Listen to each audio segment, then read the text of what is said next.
So just be careful with her questions because she gets We're really out live. there. We're live. We're live. I'm sorry. I put it on live. I'm sorry. We're just discussing people's questions. We do have some people.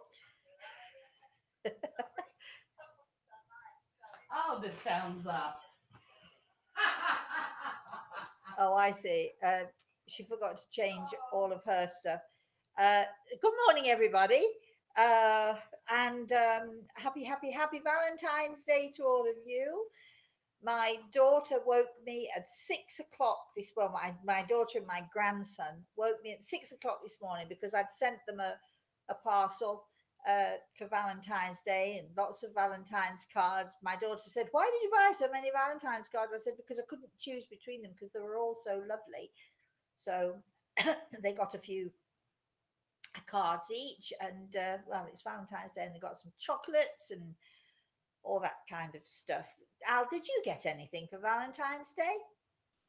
I did not yet. I got some loving and hugs from my daughter who woke up and said, "Happy Valentine's Day." Oh, how cute is that? And Carolyn, did you get anything for Valentine's Day? not yet. Oh, does that mean there's hope for Oh, later? I know there's definitely hope. Oh, good. Everybody was still sleeping when I Oh, left. okay then. All right then. Well, so well, I definitely didn't get anything for Valentine's Day. My daughter sent to me. It's called guilt because I'd sent a box with chocolates and cards and fun stuff for her and for Reese. And she said, "We didn't send you anything because it's Reese's birthday and I've been so busy and all these excuses." She said, "But I'm bringing something with me. So they're coming to visit me. They'll be here on Saturday. I'm so excited." She said, "I'll bring something with me then." I said, "You don't need to worry about it. I'm too old and too past that. Of course, if somebody came and delivered a dozen red roses, or better still, if somebody sent me some dark chocolate liquid cherries, that would make my day. It would also make me lots more fat and so on, but I could deal with that." So before we are going to have, don't worry, I'm going to read you a poem. Yes, I know those of you who were on the healing minute a few minutes ago are probably thinking, what's this poem all about? But I was actually recounting to friends of mine last night. Some friends came over for dinner. I was recounting to them a poem that inspired me, oh gosh, when I was in my 20s.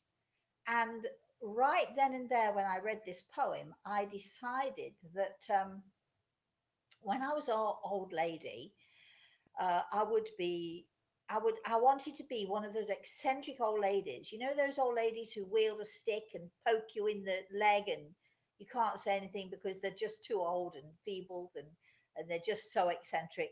Everybody forgives them everything. So I decided that when I got old, I would be an eccentric old lady. But I decided also that that required lots and lots of practice. So I've been practicing since my 20s.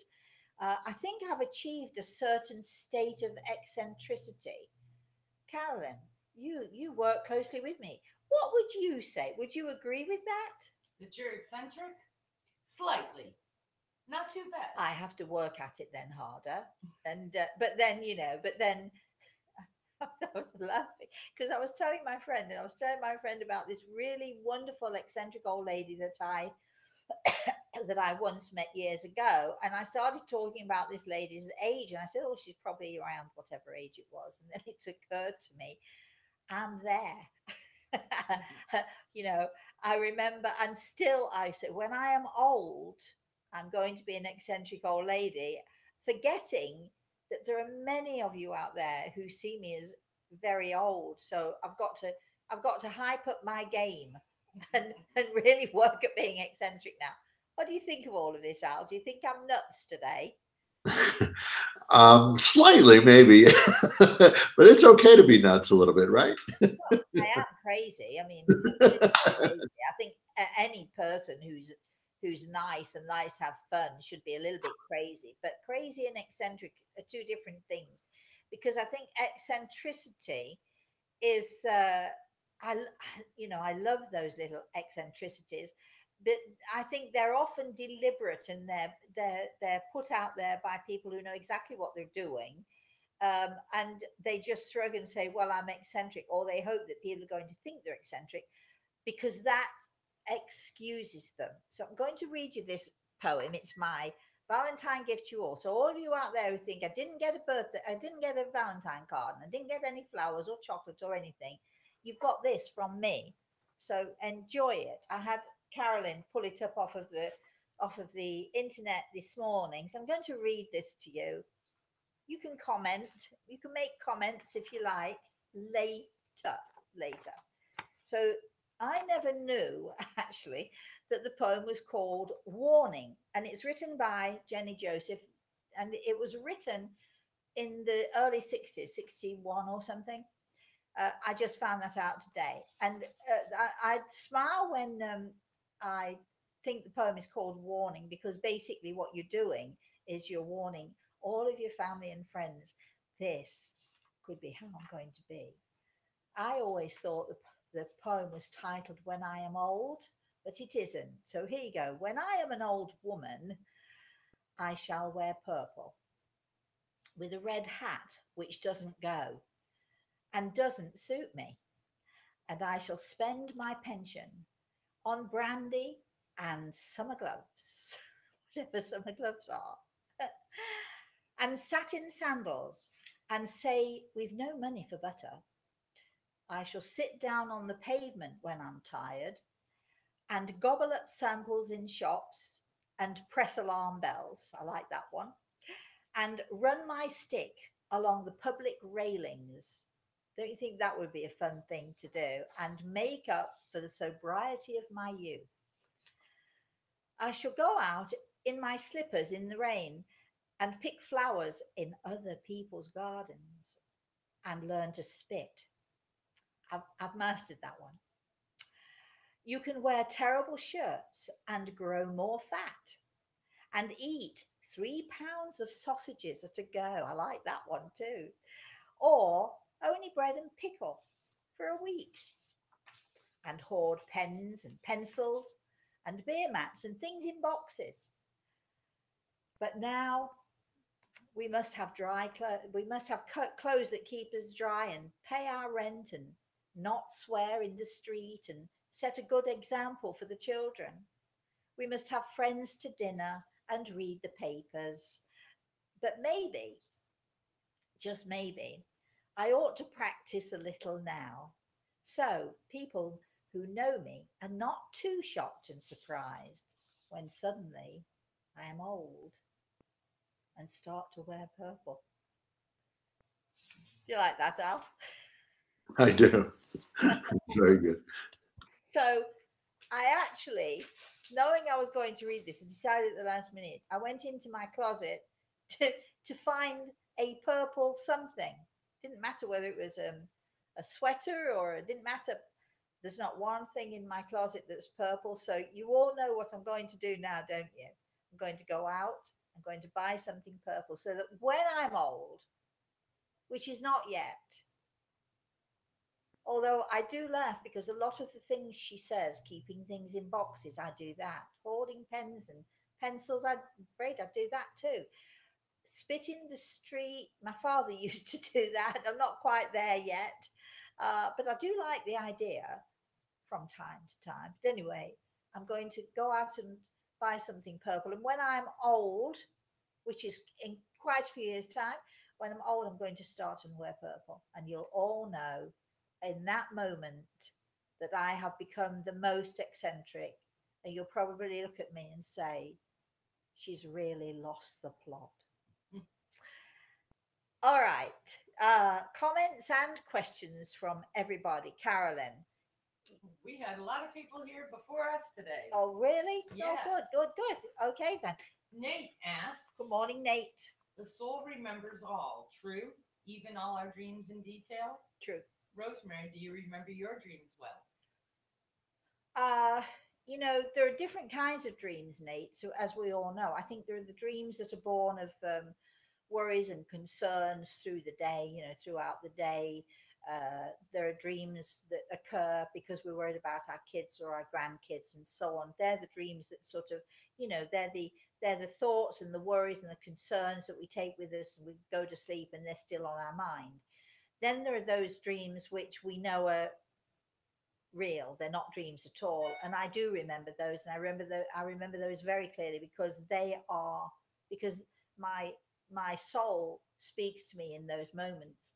And as I wake up, and I often wake up still having, let's say, this in the dream state, I often wake up still experiencing those things. My soul is speaking to me and telling me, the things that that I need to know.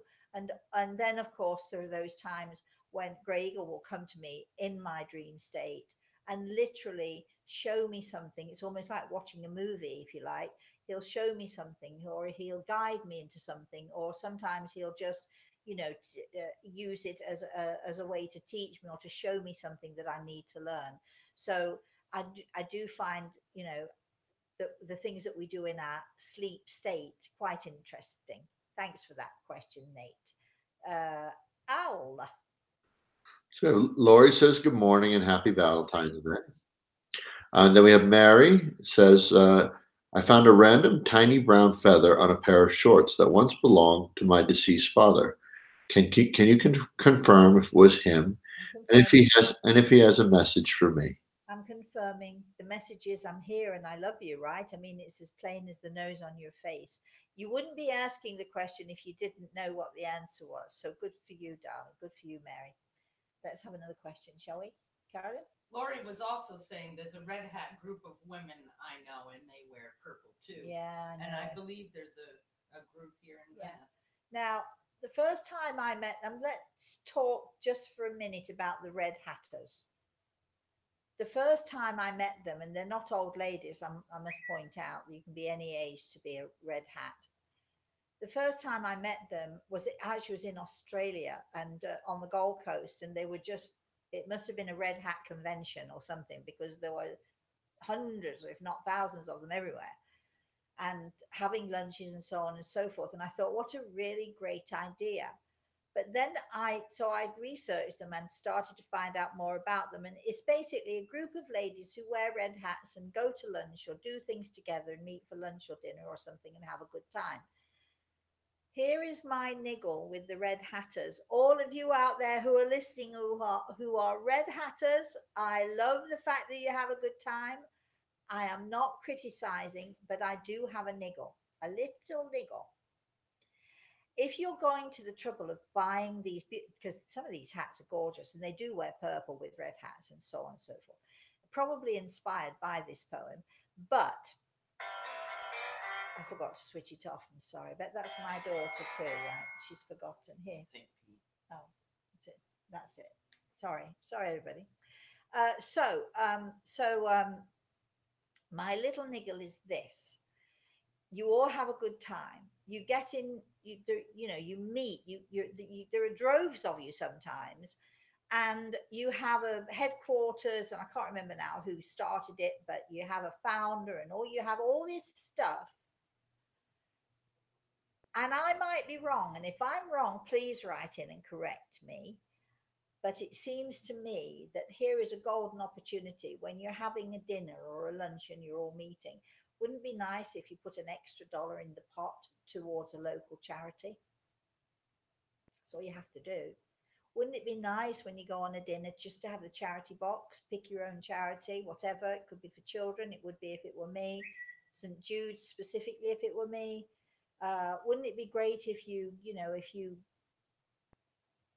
took all that lovely energy and just, even if it's only $1, if you can afford a red hat, you can afford $1 for every lunch you go to. And there are so many people out there, and especially kids who who would so benefit. I did talk to a few red hatters about this, and they said, but we're just out for a good time. And I am a person for a good time. But if you can get a group of people together and say, can you just put $1 in this little pot for me because I want to take it to the local orphanage or something, wouldn't you be willing to do that? So red hatters out there, You may be already doing it now. At one time you didn't, but you may be now. And maybe some of you do it anyway. But would you think about what I've said? Because then I would support you wholeheartedly. Have I been awful, Al? Am I criticizing and being awful? No, I think it's you're putting the notion in people's minds that you can go that extra step, right? If you could organize in such a way, you could organize, have a great time, and do something good Yeah, too. I'm not suggesting people go out and do massive fundraisers, or wouldn't that be nice? Because they have all the organizational abilities to do it. But I'm not suggesting that. Just anyway. Moving on. Uh, Al. We have a couple comments. Carolyn, I lost the plot then. Carolyn's pointing to Al. So it's your turn, Al. Thank you, Carolyn. Okay. That little finger. I Uh, appreciate it. It's Valentine's Day. I've got a nice lunch for her. She doesn't know yet. Although it is leftovers. I am such a generous person. Go on, Al, with your question. Let's oh, hear. okay. Joanne says Happy Valentine's Day. Terry says good morning. Teresa says good morning. Albertine says hello. There's Albertine. Albertine, okay, yeah. Hello, there's a nice man. What do my loved ones in the spirit world think of him? Is he my Valentine? A Valentine's Day question. I don't know, Albertine. Go for it. Get out there. Just, take the plunge, take the leap. Of course, do it sensibly, do it carefully, always protect yourself. But, go out for lunch or dinner. You never know what's going to transpire. If you say no, you'll never know. Carolyn, Dean has a great I question. bet Albertine is so frustrated by my answer. Go on, Dean. Happy Valentine's Day, my lovely. My mother was an integral part of my and my siblings' music training by playing accompaniment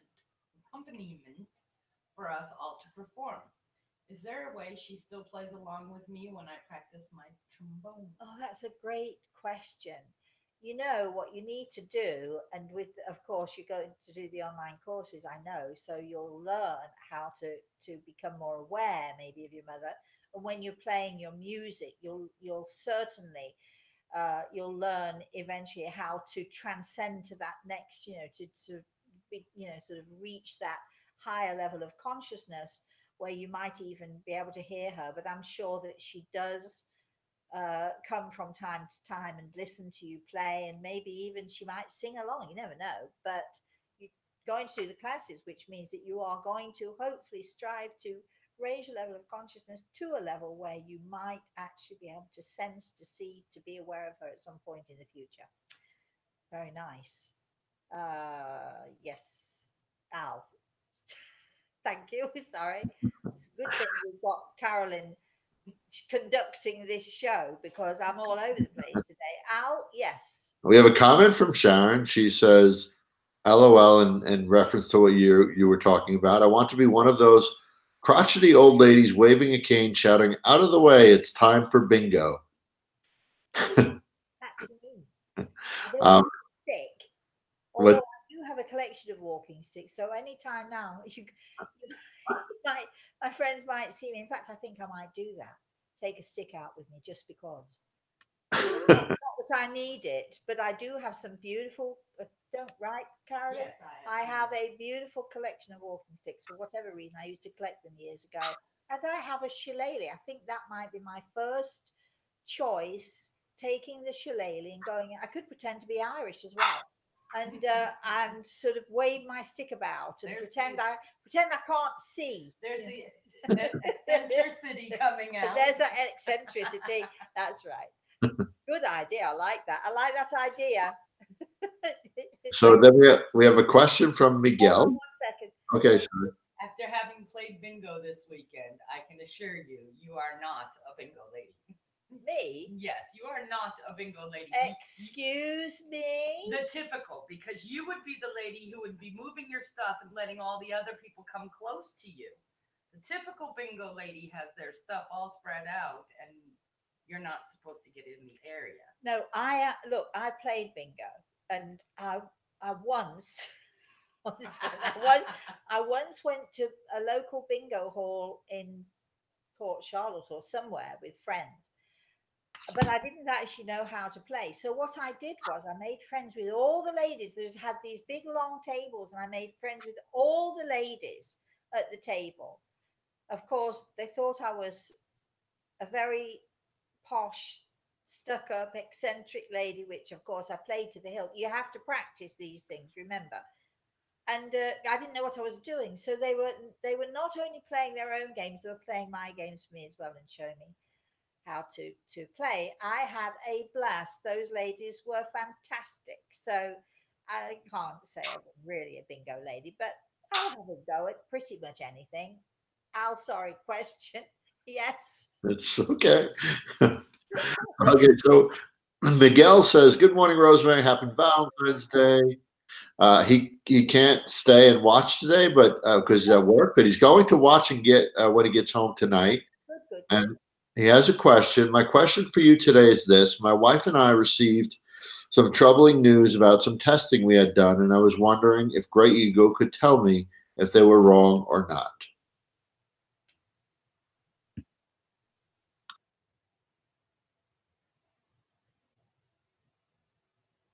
Uh, it would be great if this was a definite straight yes or no, which it actually isn't, Miguel. I think you should investigate it further. I think there is some you know what, email me. Tell me all about it. I'll answer your question for you in a more thorough and a more private place. Email me, Rosemary at rosemaryalte.com. And thanks, Miguel, for watching. So, so email me. Well, I'll do my best to look more thoroughly. Carolyn, Violet has a question. could you? Sorry, it's me. I'm sorry. Violet asks, Good morning, Violet. Happy Valentine's Day. there is a lot of fear about irreversible climate change reaching a tipping point for human extinction. What wisdom does Grey Eagle have to impart about the planet at this time? That's a really good question. You know, I remember in the 60s specifically, because it was when I stopped reading the newspapers and I stopped watching the news on the television, because I had a friend who had a big one of those big wall calendars, and on the wall calendar he'd marked September, whatever it was, World War Three. And I was looking at this calendar because it was there for everyone to see. I was looking at the calendar. I said, "What's this?" And he said, "Well, the Russians and the this and the that and the rockets and so on and so forth." And on and on and on it went. And I became so neurotic and so afraid for my daughter, and trying to figure out how I could protect her, what I could do, and so on and so forth. And the day came and it went, and then I'm thinking, well, maybe they meant the next month, maybe they meant October, maybe they meant November or something. And in the end, I gave it up and I stopped reading the newspapers and I stopped watching TV. And here we are, all of those years later. I do believe that it's the Jehovah's who have been preaching forever and ever that Armageddon is coming, or whatever it is they say.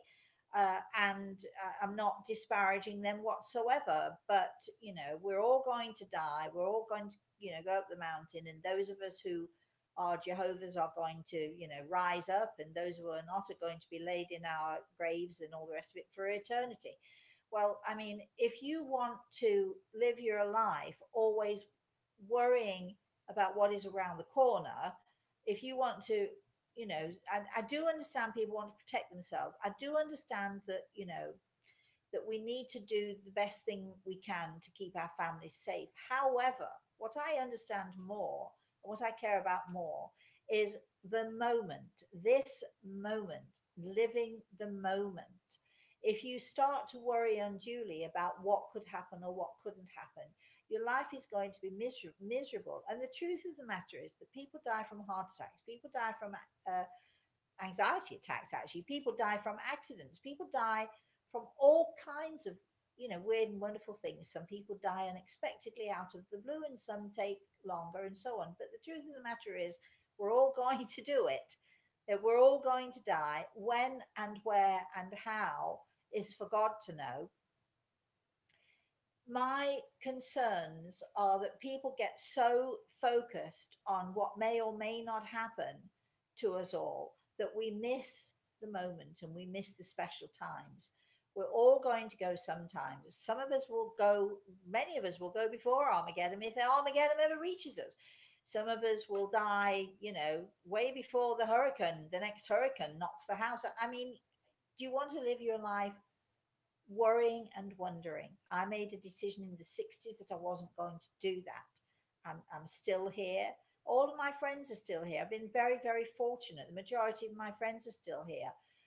Did were the rockets launched? No. Do you want to live your life always wondering and worrying, or do you want to make the most of the time that you have? Because the time that you have, we've said before, life is short. Make the most of the life that you have. It is short.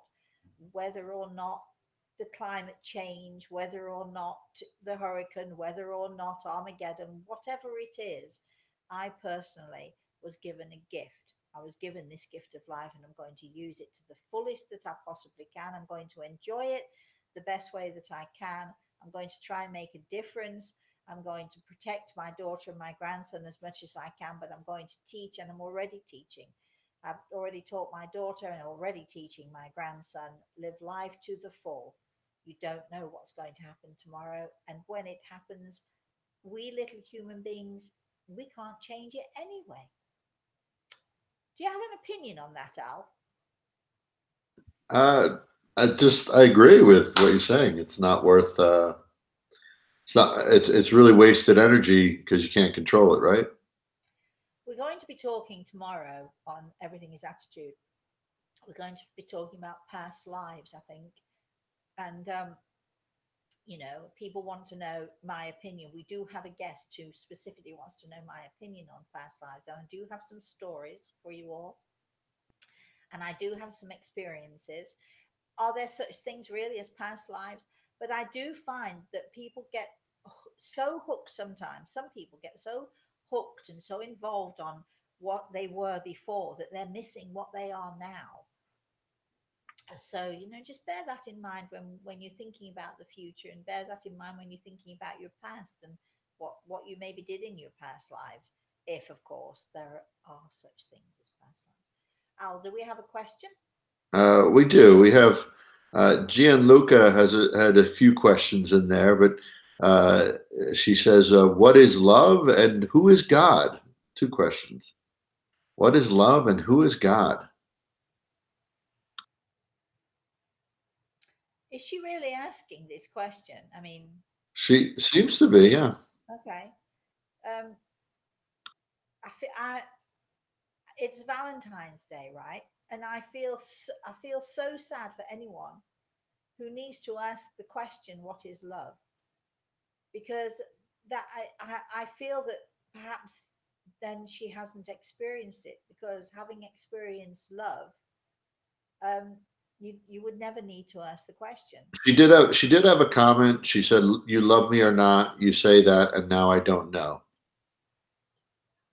Okay, so um, how about they send us an email? Perhaps. yeah, well, no, thank you. That's a nice suggestion, but no, I don't. I actually don't want to get into this, because love is different things to different people, as is God different things to different people. So to try and sort of satisfy one question, I'm sorry, darling, I'm not being very helpful to you, but love is something different to every single person. When I love with my whole heart and soul. When I think of my daughter or my grandson, a smile instantly, automatically, without thinking about it, comes to my face. Of course, at 6 o'clock this morning when she called me up, woke me out of a deep sleep. I wasn't particularly smiling for at least a nanosecond, and then I saw his little face come into the camera, and he says, "Happy Valentine's Day, Mosey," and that was it. I was sunk. That's love. That's love. Love from him, love from me, love from my daughter. That's love. Let's have a next question, Carolyn.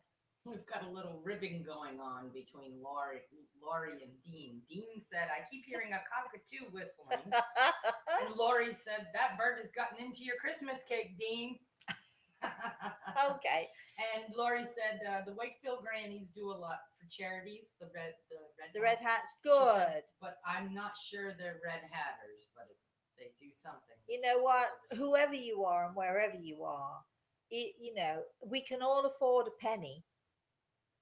There were times in my past when I didn't think that I could afford a penny, because a penny made a difference between whether I could actually buy a loaf of bread or whether I had to scrounge around on the floor and dive in under the carpets, or, you know, sort of look in drawers and in pockets of old coats searching for that extra penny or halfpenny that meant that I had enough to buy that loaf of bread. So please know that I'm coming from a place where I have been there and I have had no money. But I can tell you this, I would rather not have bread. I would rather go hungry than not put a penny in the pot for a child who is suffering, needing help, needing something, you know, either a home or a place to stay or a place to be safe, or a child who is suffering with cancer. I'd rather go hungry. And I have gone hungry in the past. Thank goodness I don't have to go hungry anymore, but I have gone hungry in the past. So, you know, even if you can only afford a penny, and even if you have to struggle to do that, you know, our angels are watching, remember, and they, you know, we get our rewards one way or another. I get my rewards every time I see a child smiling and happy. Lori had written in, Morning, Laurie. I'm wondering about deja vu. I've heard lots of studies related to this, but apparently blind people also experience it. I was told at some point in my life when I recognized it was happening that it was a type of a marker from spirit, that it's a confirmation of sorts from God or the spirit world, that even during adversity in some cases, that you are on the right path and are right where you're supposed to be. Do you have any ideas about this? Well, scientists believe that, you know, there is a scientific explanation for deja vu, actually, because our mind, according to scientists, our mind works, you know, really fast. We have a lot in our mind that we register, but we don't retain what we're seeing necessarily, but our subconscious does. So the mind works in this way. I'm probably not explaining it very well, and a scientist would explain it better, but I'm not a scientist. I do my best. But apparently, we have these moments, and it can happen a lot. We have these moments where our mind blanks for a like teeny, a teeny little, let's say, a nanosecond. Our mind blanks, and then we come back, and then our mind blanks again and comes back. It's basically taking a rest. So, although we don't necessarily see that picture on the wall, for instance, because our mind won't blanket that in that one moment, on a subconscious level, our subconscious registers it. So, when we see it again, we think, I've seen that picture before somewhere, but it's in your it's in your subconscious. So, you know, deja vu is very often attributed to something, you know, people think that deja vu is that we've been here before in another life or what have you. We're going to be talking about past lives tomorrow night, remember. But I do think there are certain things and certain places that we have been before we came to this earth plane. I'm not saying too much about it because I don't want to give away too much of tomorrow's show, but I do think there are things, places that we either we feel that we've been there before, or it could be someone in the spirit world who's been there before and just nudging us with their memories. This is the subject for tomorrow night, but thanks for the question. Al, let's have a question. We have Candy. Good morning, Candy. Good morning, Rosemary. Happy day. I want to ask about my sister who has passed. I really miss her, and I feel like I didn't say what I need to say. I feel guilty, Yeah. and I feel I let her down. It's difficult, Candy. Actually, Gregor has put his hand on my shoulder here, so I'm paying attention to what he has to say. but it is difficult. I think even those of us who have said and done all that we possibly could say and do, part of the grieving process is the guilt. It takes roughly a year to sort of go through all the process of guilt. That doesn't mean that you only grieve for a year. People grieve for years and years and years. But you know, the first birthday, the first anniversary, the first Christmas, the first holiday, and so on, without that person, it's a you know, that first year can be the hardest and the toughest because you know you're reminded of all the things and you're reminded of the fact that that person is not there anymore. So you know, it's tough. It's very very tough. um, but I think it's part of the grieving process. But Gregor tells me that I'm to tell you. So this is a message from him, and I am glimpsing, as I very often do, I am glimpsing people in the spirit world here. Whether it's your sister or not, I don't know, but I am glimpsing a lady who's waving at me furiously, who would like to send you a message to say I'm okay, and you did everything that you possibly could do, Candy. Apparently, you were a good sister in many ways, especially when you were younger. Stop beating yourself up. She's fine, you're fine, and she loves you very much. So I hope, darling, that that's eases your heart a little bit. Carolyn, Wendy says, and we've talked to Wendy a couple of times through her emails this week. we have. You'll be refreshed. Good morning, Wendy. Only wanted to add that since signing up for the course, Oh, I know who you are. I already feel lighter in my spirit. I know just who you are. Oh, you are lovely. Wendy, for everybody who's listening here, has sent us some emails. We have laughed. I'm sorry, Wendy. We're not laughing at you, we're laughing with you, because I do believe that your first email said something about, I'm a retrospective soul. And I'm sure you don't want to be, do you? But you are. And it's good that you recognize that you are. And I think, is this the lady I put in touch with, Jeff Galusa? Yes. For those of you who don't know who Jeff is, if you go to our Everything is Attitude Friday night and you scroll down on, I think you put it up on YouTube, didn't you, Al? Or you go to Facebook, you can find my Facebook, you can find it. Jeff, we had a great time with Jeff, and Jeff is very much a retrospective.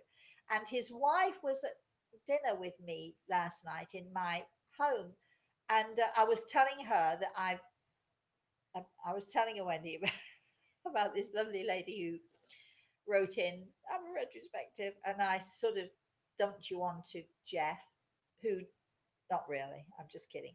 I thought that Jeff would be the perfect person for you because he's lovely, he will help you. But I'm laughing also because Dean, our lovely Dean, who's on today, still, I think, hopefully still on, uh, the you know, he's going back and forth with somebody or another about the Christmas cake. Dean is going to be our coordinator. He's going to be our liaison. So he's a student doing the course. He's going to be doing the course, but being a student, he's going to be talking with students and you know, sort of connecting with students. And he's going to be giving us his point of view as a student and a student's point of view of how the course progresses and how everybody's doing. And Dean, I have to tell you, is also a retrospective soul. Is he saying something? He just said, still here, still retrospective. So, Dean is also, Wendy, you'll be pleased to know you will not be the only retrospective student in the bunch, because Dean will be joining you. And I have to say, I already have a headache thinking about it because oh boy, I have to say that retrospective souls, fire signs, and I'm an earth sign. A retrospective soul is my most, my least, should I say, my least compatible. Having said that, in, you know, in the scheme of things, but not me personally, because I, you know, I am a mature soul and I embrace all souls, no matter who you are. And I'm going to say this to you, Wendy, and to Dean. A retrospective soul, all of you out there who don't know what we're talking about are scratching your heads now. So you need to go check out Soul Signs, which is a book I published. You can find it on lulu.com. Soul Signs, which is a fantastic book. And I do say in soul signs, Wendy, so there is hope for you. Don't worry. There's hope for you. There's hope for Jeff. There's hope for Dean. There's hope for all of you retrospectives out there.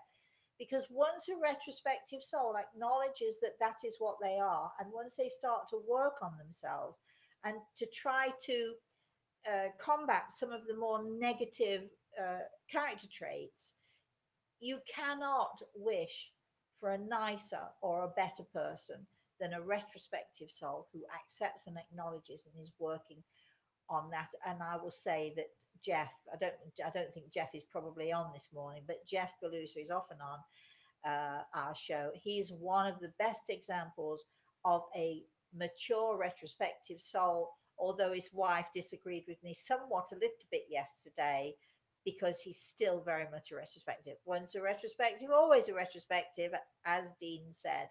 But then I'm a warrior soul. Once a warrior, always a warrior. What are you, Al? Are you an earth sign or are you a water sign? I can't remember. Earth visionary.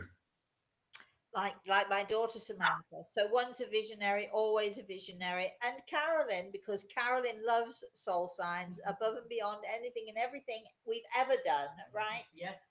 Even the cookbook, I might say. Yes. So what soul sign are you? You are she's a water sign.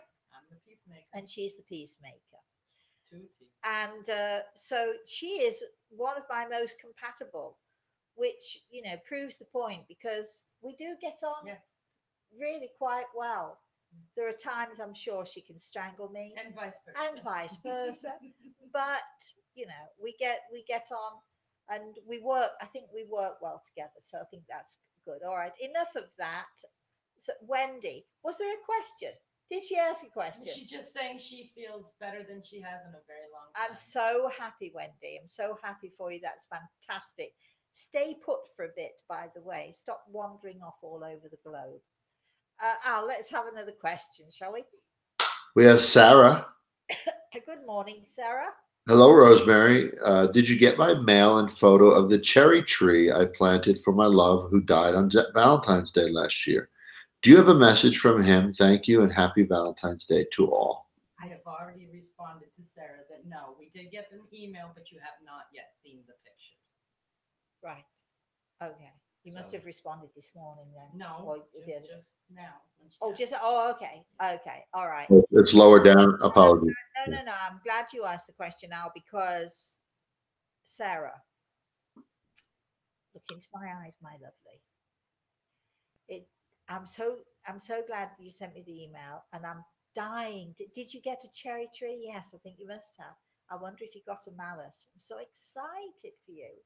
And when I see the photo, it's actually lovely because it will remind me of my daddy. And every time I see cherry trees, I think of my daddy. And his birthday's coming up March 13th, which is the day before we start our classes. By the way, Al, I thought of that this morning. And I'm so glad that you've got the tree and that you're doing something positive that makes you feel good, and that your father is her father who she's done this for. Her love.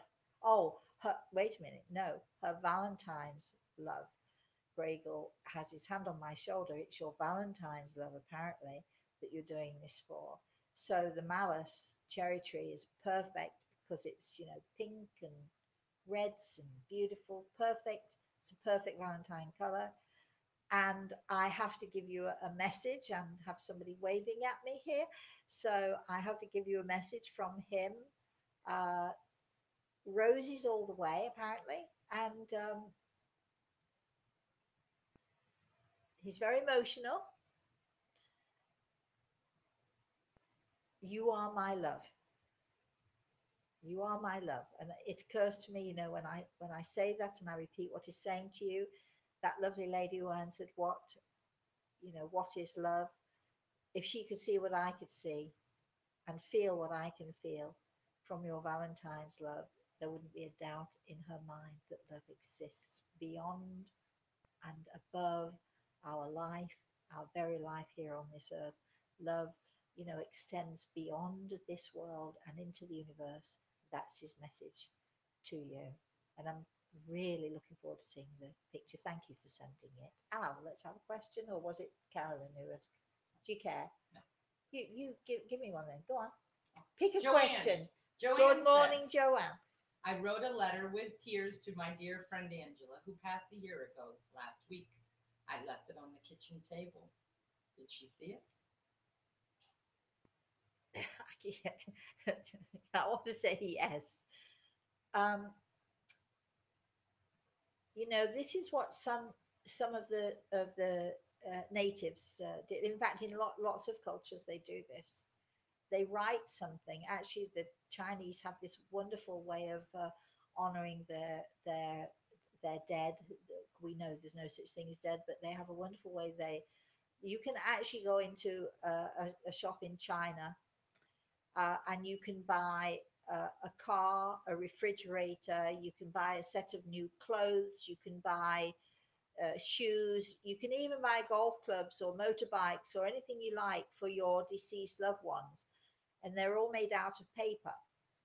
And you go to the temple, and then they have this special place where you can put your, the refrigerators and the armchairs and the TV sets and so on. Again, all made out of paper, and you burn them, and they believe that the smoke then goes out into the universe and carries the refrigerator, the TV, or whatever it is.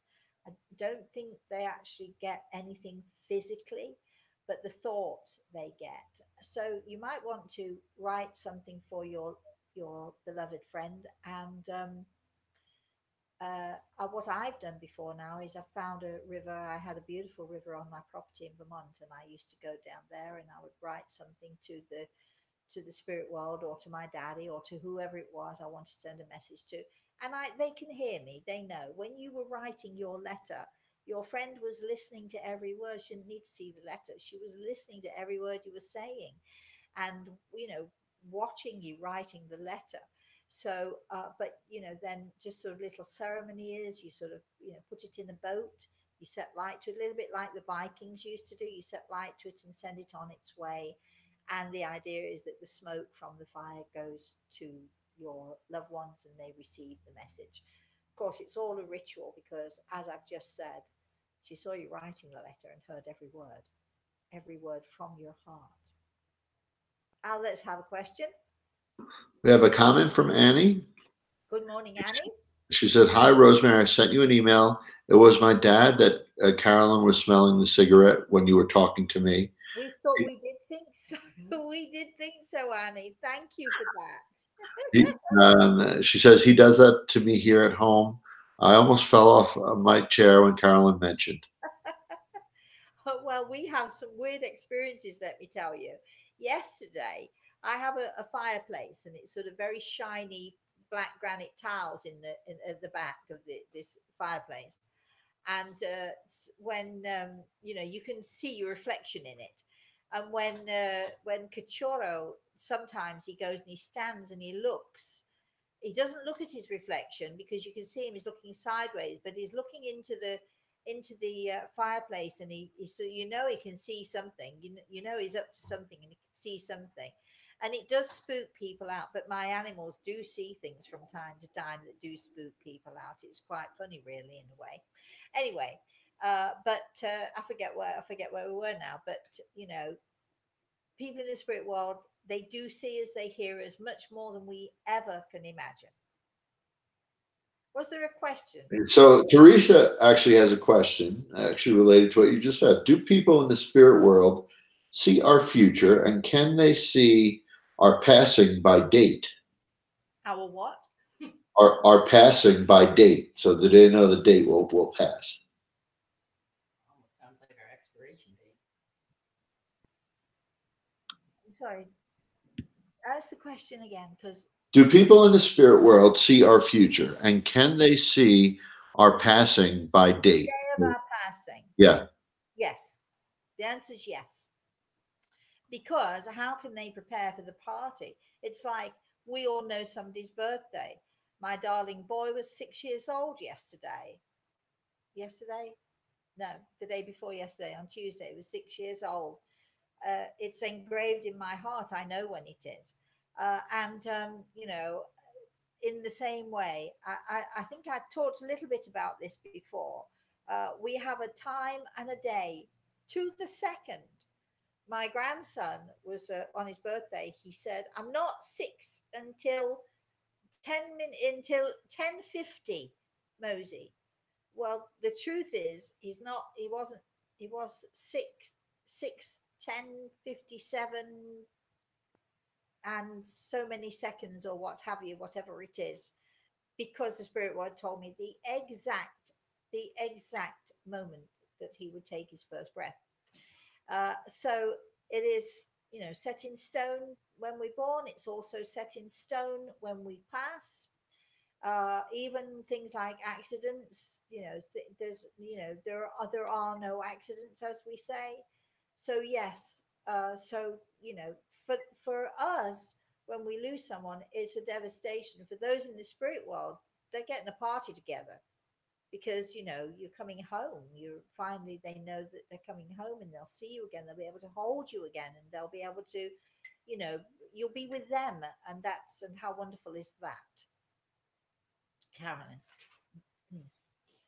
We have Margareta who wrote in. If spirit crosses, if when spirit crosses, they are only about family love and light, does this mean they have lost the bond of romantic love for their wife or partner? Oh gosh, no, not a bit of it. Does the special yearning carry over on the other side for their Valentine left behind? Absolutely, without a doubt. Love is love. Love extends beyond the physical, as I just said. And I'm glad we're getting all these love questions, because it is Valentine's Day after all. But when you love someone, whether it's a friend, whether it's a family member, whether it's whoever it is, whether it's your, you know, your other half, whenever you love, that love does not diminish or doesn't disappear when we die. And it's certainly not only for those who you know, who are family to us. If you love forever and ever, and that love extends beyond, uh, you know, and into the universe and beyond even. So love is love, and stays where it should be, in your heart, in your mind, in your soul. I I'm listening. There are a few questions that we've had today. I just would like to say something, because it is Valentine's Day. So, and I am, you know, I do try to be the voice for the spirit world. So, for the spirit world and from the spirit world, if I may say this, I know that it's very common for people to say, to refer to those in the spirit world as spirit, when spirit does this, when spirit does that, you know, and I get it, and it is a jargon that we, you know, we learn. A lot of us learn, and if you go to a spiritist church, or if you go, you know, anywhere, they talk about spirit. The spirit is telling me this, spirit is telling me that. Well, so if I can just say that I never refer to them as spirit, I refer to them as people, those people in the spirit world, because they are individuals just as much as they ever were. You know, I mean, we don't refer to those of us on this earth as those humans. You know, when humans do this or humans do that, we might refer to them that way, but I much prefer we refer to them as people. Just, that's one of my little eccentricities coming out right there. Al, do you have a question? Twiggy, Twiggy Leaf. Piggy? Is it possible for humans to give healing energy to the earth, like for pollution, climate change, etc.? Of course it is. Of course. Because it's energy. Every tiny thought that goes out into the universe is a tiny pulse of energy. It goes out into the universe. It gathers with other tiny thoughts, tiny pulses of energy. Uh, Very often, if we have a thought about a person, that energy will reach out to that person. If we have a thought about a plant or a tree, or, you know, I'm always saying to Grey Eagle, and my daughter and my grandson are coming on Saturday. I'm so excited. They're coming for a week, and so you'll see them here next week, which will be lovely. You know, I always ask for good weather, nice weather, so on and so forth. I try my very best to put in the best energy, create the best energy. If we all got together and did that, in fact, when the fires were raging in California a few weeks ago, I put my energy out there to try to see if I could. There's such a temptation to think, oh, let me see if I can create rain, and I'd rather not do that. But what I do is, dear God, can I use my energy for the best for this environment? He knows more than I do what is best for the environment, so I leave him to judge that. But yes, every thought is a tiny pulse of energy which goes out into the universe and can make a difference. If you would love to have a story, I do believe this story is in The Eagle and the Rose, and it's about when I went to Egypt. I have to check out actually which book it's in, but I think it's in The Eagle and the Rose, about me in Egypt on a felucca. A felucca is one of those little tiny boats with a single sail in the middle, and how Greg and I did actually create the wind. It's a really It is in the it's in the Eagle and the Rose. Yes. It's a really brilliant story, but the experience was even more so, more brilliant still. One day we're going to just have a show with lots of stories. Don't you think so, Al? I think we'll just have a show with lots and lots of different stories just to show people actually what can happen. In fact, Al, you said something the other day because we were talking about a newspaper article that Elaine Louis wrote for the New York Times. I can't remember how many years ago, but I think you said It was 1996 maybe or 95. Yeah. something about you've had so many experiences, Rosemary, and so many, so much going on, that most people don't have, which is true. And I think we should start to share those experiences. What do you think? Bring back the memories. I think it'd be wonderful. A memoir of sort, right? Yes, yeah. So we should have a memoir show, and people can write in questions just the same about, you know, what did you do then and what happened next and all of that stuff. Have you got a question now? Maggie wrote a question in. Oh, let's have a question from Maggie. Go ahead. My question is, we all have premonitions or feelings in some way or other in all things. When the feeling slash premonition occurs, is there a timeline for it to come about? No, actually, that's actually a really good question. Maggie, right? It was Maggie. That was a really good question, Maggie. And I'll tell you this is what I think. Whether I'm right or not, I don't know. When people come to me and we talk about the future, sometimes a person's future that I can see has a timeline of 2 years, let's say. Sometimes a person comes and their timeline is 5 years. Another person can come and their timeline is today or tomorrow or within hours. I do think that that there are some timelines for things, but I think it's different with every person. And don't ask me why, because I don't know. And it's only a theory I've got, and I could be proved wrong even later on this afternoon. Al, question? Just as a heads up, we're close to time, but Sarah has a comment. Thank you for the beautiful message of love. She says, tears welling up. I can see him waving to you. Thank you. Well, he's actually not waving to me, sweetheart. He's actually waving to you, just so you know. He's waving to me to get my attention. But the wave and the blowing of kisses and all of that, that's all for you. So make no mistake of that. A special little love to Teresa, who says, 55 years of Valentine's, our first one apart. Happy Valentine's Day, Richard. Oh, Teresa, I'm so sorry. But you're not apart, you know. He's with you. Wherever he is, he's with you in spirit. Just always remember that. He's always there. So happy Valentine to Richard. Happy Valentine to everybody out there. Happy Valentine to all of those in the spirit world who I know want to send their love and their kisses and their blessings and all of that other stuff. Happy Valentine's to all of you who are going to be spending the rest of the day on your own. Just keep watching this video and stay with me because I'm on my own. Once Carolyn's gone, I'm done. I'm all by myself on Valentine's Day. But, you know, I'll watch a movie or something. I might even watch a Valentine's Day movie and cry. Or I could be really eccentric and just go kick my heels on the beach by myself in the sunshine. Maybe, maybe I'll just do that. And maybe I shall buy something really obnoxious and horrible to eat, because that would be eccentric too, wouldn't it? Maybe I'll have something fried. I have to think about that. Real quick before you sign off, would you like to tell everybody about the online classes? And we were discussing yesterday, people are Oh, wondering. I do, yes. All right. I know we've had lots and lots of emails about the online course.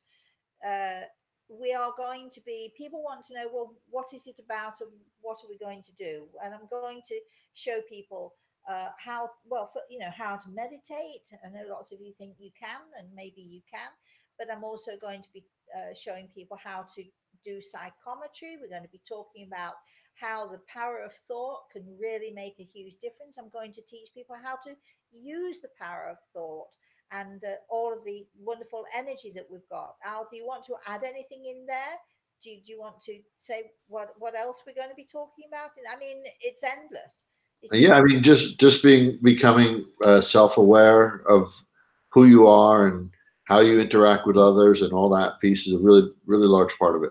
I'm going to be giving you exercises. I'm going to give you the exercise of time. I don't know if anybody did that. There's no time today. Just see how you live in a day without time. I'm going to show you how you can um, develop your senses, your five senses, because everybody wants to learn how to develop the sixth sense. The truth of the matter is that our five ordinary senses, sight, hearing, and all of that, when you combine them, and whether you're blind or deaf, you can still combine them. I'll show you how to do that too. But when you combine your five senses, then what happens is, and you develop them, and you attune your five senses to a certain level, and you get them all in line together. That is when your sixth sense kicks in. So I'm going to show people how. I mean, and more and more and beyond and more. So But they will yes. actually get to speak with you. Yes, we should be doing. You'll have my beautiful presence for an hour, maybe a little longer, every week. We'll be doing it, like we're doing this now. Except, Al, will they have an opportunity to ask questions and to talk when we do They, that? they will, yeah. So it's So through a they, different sorry, it's go through a ahead. different it's through a different video conference, something called Zoom. So everybody will be on there live with you, and Well, give them opportunity as you see fit to ask questions. yeah. So, we're thinking that'll be an hour, maybe a bit longer than an hour, depends on the week and depends on the questions and so on. And then we also have, and can you describe this because you'll do it better than me? We do have also, we're setting up a special Facebook page. Correct. So it'll be a Facebook page. It's actually a Facebook group that only the members of this course will have access to, as well as some of the mentors, I guess, or your own students that are going to be helping. We do have some mentors, and Uh, we have Dean who's going to be the liaison, and you can interact on the Facebook page, right?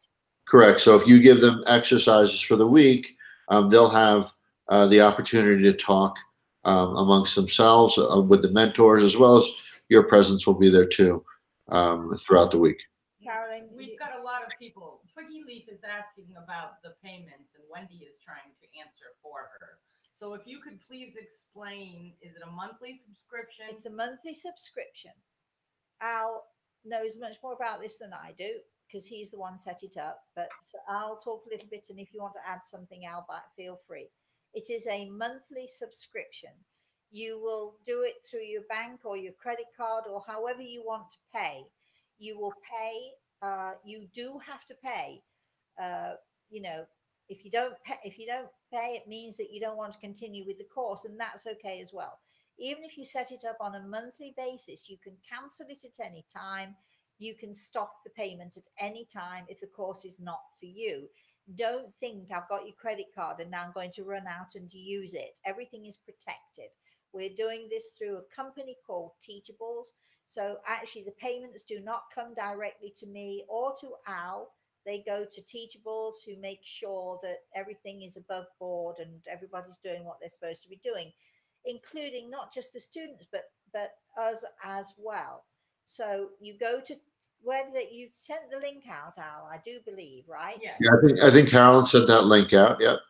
Al, I don't know if you're reading the questions, but like Twiggy Leaf wants to know. Yeah. So yeah, I am reading the questions, Carolyn. Yeah. So you do pay when you register for the course. You do pay right away, but that's for the next month essentially. So you're paying to make sure that you're in the course, and then the actual course will start in March. Right. And you can set it up with your bank so that your payments, or your credit card company, so that your payments go out on the same day every month. So you're paying ahead of time. You're paying ahead of time for each lesson as it comes. So you don't have to pay a big block amount. You just pay so much a month for your course. You pay ahead of time per month, and you can stop anytime. And all you have to do is you call your credit card company. You don't have to sign a contract which says that you've got to pay me for the next 12 months or even the next 6 months. There is no contract. You're not beholden. So you can call your credit card company anytime you like and cancel the payment, and you don't have to continue. So you are safeguarded, right, Al? Correct. Yep. It's subscription. They could opt out anytime they want. Yep.